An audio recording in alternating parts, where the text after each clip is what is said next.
Anybody that would tell you they've seen the Creator is a big fraud. Nobody has ever seen a God that is above all the other gods, because it's not even possible. We all don't have the same experience.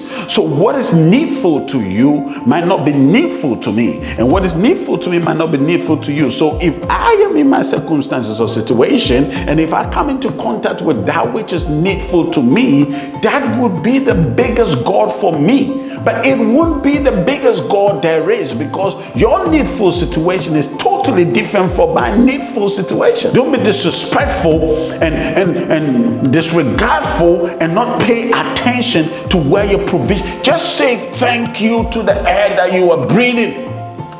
Say thank you to the water that you're drinking. Thank you to the food that you're eating. For your information, God didn't put the food on your table. A farmer went to farm to create the food to end up on your table. If the farmer never goes to farm and plants the seeds and grow the food, how on earth is the food going to land on your table? Start doing the needful. And stop the religious nonsense of trying to go after things that are not doing anything for you. Pay attention to that which is around you and is providing for you, and your life will be in a better space. Aquaba, everybody, listen, welcome. You know, once I sit in this seat, I'm only here to answer your questions, and super excited to do that, because not everybody can be in a class, or not everybody is in the class. As a matter of fact, everybody can be in the class. You should join the class, you should join the community, but it's not everybody that is in the class. So I get to answer questions all around the place. And today's question, somebody asked me if why do I talk about the elemental beings? Why should anybody worship the elemental beings or the gods? Why do I talk about the gods like that? As if everybody must worship the gods. Why do I have to worship the gods if I can just worship the Creator? This is a question that I've addressed in so many different ways. But then again, I know it's coming up now, so I have to address it. Why do we honor? If I have God, so this is what I say, if I have God, I don't need any other thing. I don't need the water, I don't need the trees, I don't need the stones, I don't need all of that. I just need God. So the God here we all know is referring to the Creator. That's what they want to refer to as God. Okay. I get it. I get your understanding it, because if you have the ultimate, then why should you honor the subordinate? Right? This is basically what it is. Okay.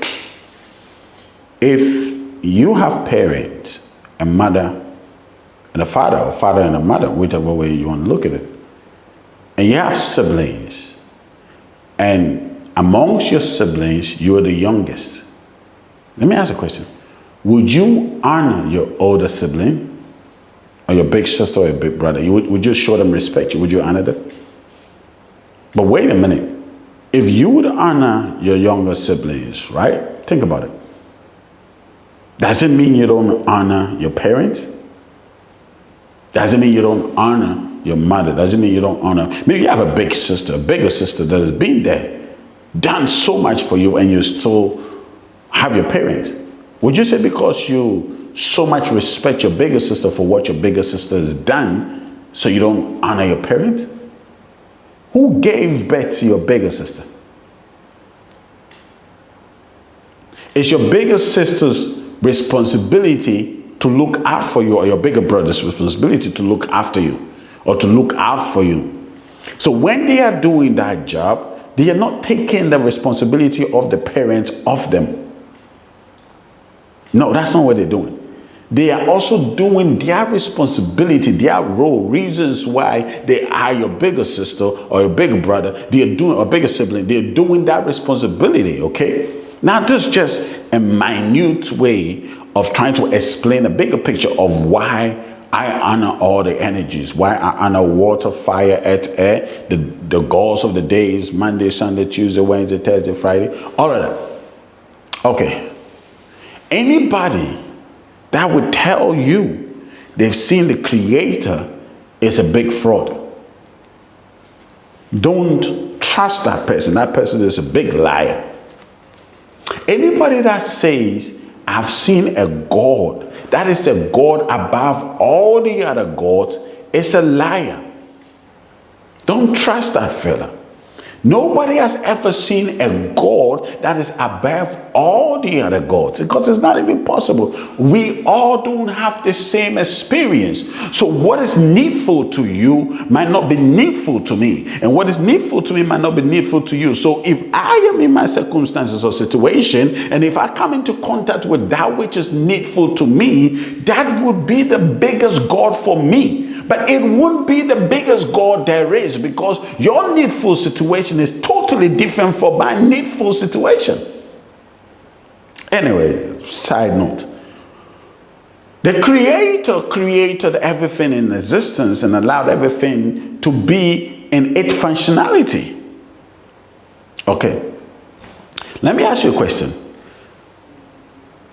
God and water, which is of necessity to you right now? And when we talk about God, let's not talk about any other God. Let's talk about the Creator, okay? The Creator and water, which is of necessity to you? Answer? Is your answer the Creator God? First of all, the Creator is not a God. Like that's another lie they put out there, but let's pretend it is. The Creator or water? The Creator can decide not to show himself or herself to anybody for the next 50 years, next 100 years. Who would complain? No, I'm actually waiting. If our fathers never heard that there was a Creator called a God of the Bible for hundreds and thousands of years, and none of them complained. Do you know what would happen if it stops raining for 7 years?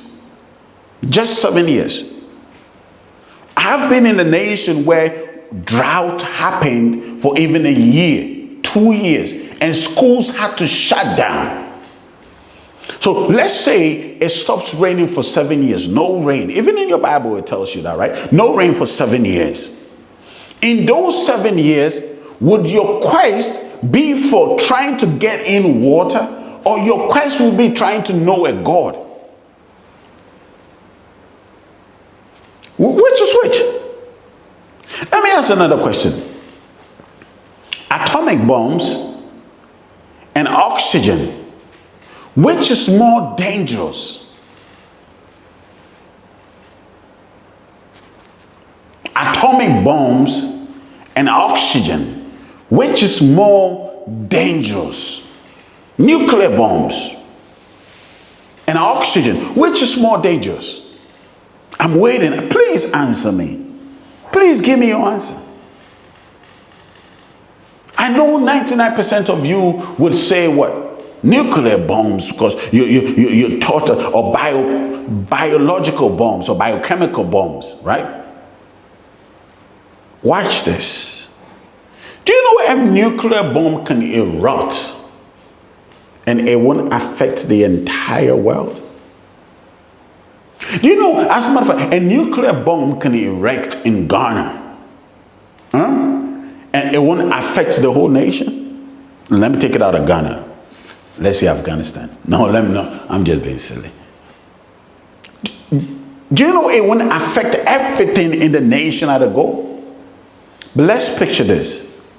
Let bread cease for 30 seconds in the nation.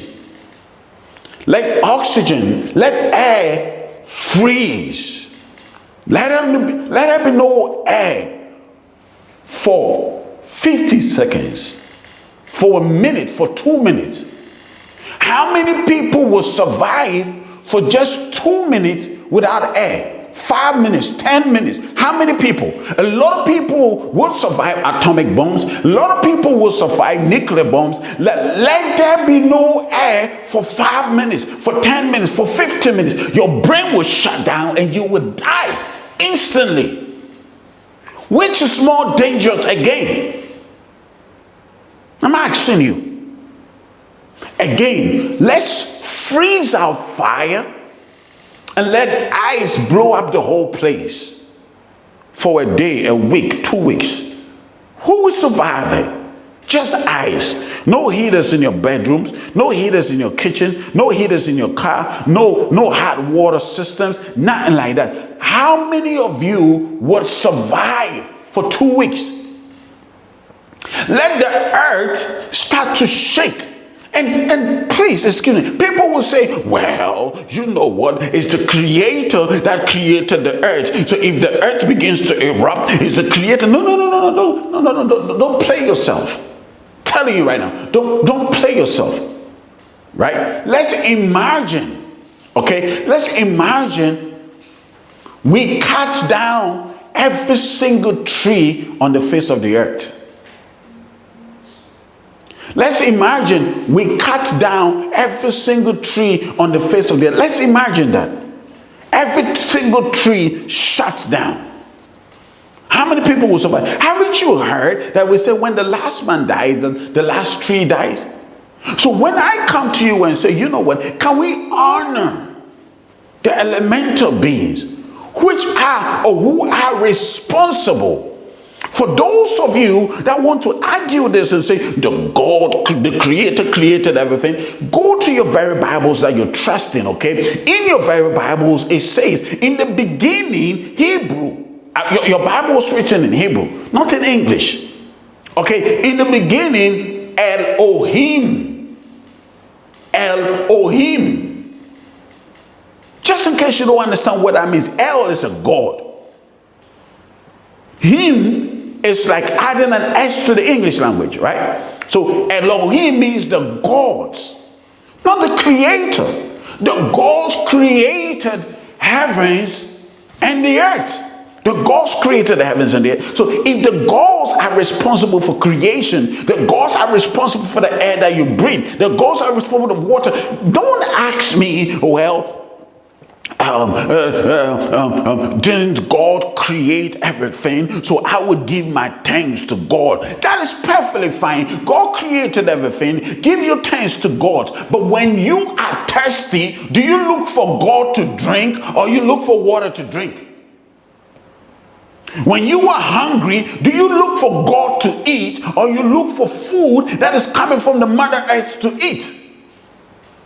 When you are losing oxygen, do you look for God to give you oxygen or you try to be in a space that has oxygen? When are we going to wake up? The things that brings us the provisions are the things we will look for when we are in the situation of need. I triple dare any pastor, bishop, any rabbi, any imam, any Buddha, any Buddhist, any Christian. I triple dare anybody to come and tell me, you know what, I don't have electricity, so I'm waiting on God to give me electricity. My village doesn't have water, so I'm waiting on God to. It don't come. It's not going to come. The water energies are responsible for water, so they provide. I triple dare anybody that would come into the comment section and come and say, oh, you know, God created everything, so we need to only worship God. Well, I understand God created everything. I dare you to stay in my face and not eat for 48 days. Who would you go for? When you break that fast, would you go for a God or you look for a food? Even in the entire 48 days, you're praying to God. You're doing all of that. After the 48 days, I want to know what you go for. You need to understand something. Nature, creation, existence is created to ensure it sustains itself. These are the things that the energies did, the creative beings. Just in case you don't know, the elemental beings created everything in existence. That's too deep for you. I understand that. We'll come back to it later. When there's drought, when there's hunger, when there's war, who do you look for? A God or the provision? Until you start getting gods to pay your bills, until you start getting God to pay the medical bills of your children. When you get sick, leave your children on the bed and say, I'm waiting on God to come and heal them. Would you trust a healer, or you trust a God to come and heal your children? Please. Just do your own research. Study it for yourself. If you won't substitute water for a God because you need water to survive, if you won't substitute the Mother Earth for a God, imaginary God, because you need the earth to walk on and sustain you and feed you, then shut up about it. Honor where your provision is coming from. Don't be disrespectful and disregardful and not pay attention to where your provision. Just say thank you to the air that you are breathing. Say thank you to the water that you're drinking. Thank you to the food that you're eating. For your information, God didn't put the food on your table. A farmer went to farm to create the food to end up on your table. If the farmer never goes to farm and plants the seeds and grow the food, how on earth is the food going to land on your table? Start doing the needful and stop the religious nonsense of trying to go after things that are not doing anything for you.